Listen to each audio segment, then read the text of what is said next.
Jadi di dalam matematika itu ya saya sering bilang ke anak-anak tulis caranya.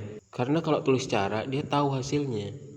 Beda dengan anak-anak yang kalau main tulis hasilnya ini caranya gimana dia nggak bisa jelasin. Itu yang menjadi permasalahannya. Anak-anak kalau sudah tulis cara berarti dia bakalan tahu ini dapatnya begini, dapat ini dari sini, dapat itu dari situ. Jelas dia tahu dapatnya dari mana. Hingga nanti hasilnya dari hasil semua itu dia tahu.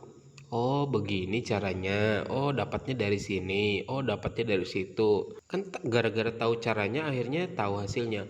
Beda dengan anak-anak yang asal tebak. Misalnya ya, akar 100 itu berapa sih? Kalau anak yang tahu, dia bakal jawab 10. Tahu dari mana 10?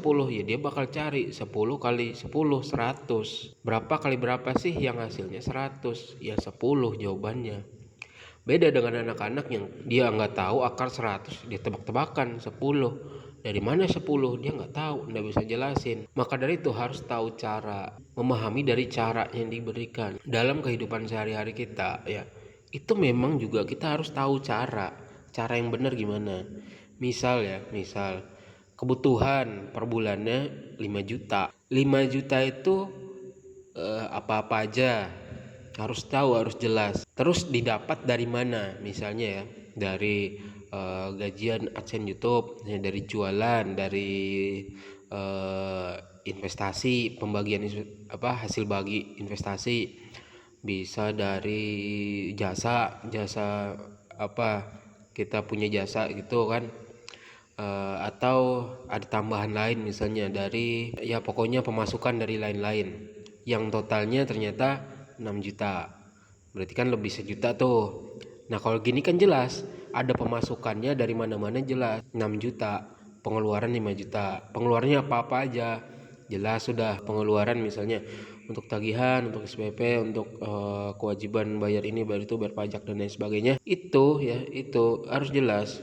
Ya nanti ternyata bagiannya sekitar 5 juta atau 4.800.000 misalnya, dan pemasukan ada 6 juta, berarti masih sisa 1.200.000. Nah kan itu jelas, tahu caranya.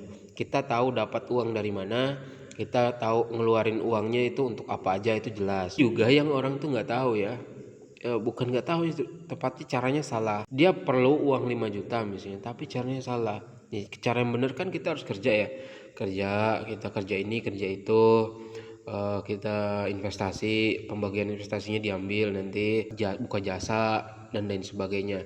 Nah kan itu dapat kan uangnya, jelas itu cara yang benar. Ada pula cara yang salah, misalnya jadi babi ngepet, ngerampok, ngecopet, ngejamret, maling dan lain sebagainya.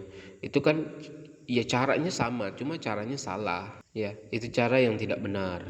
Tapi benar dapat 5 juta misalnya. Ya benar, hasilnya benar dapat 5 juta tapi caranya salah.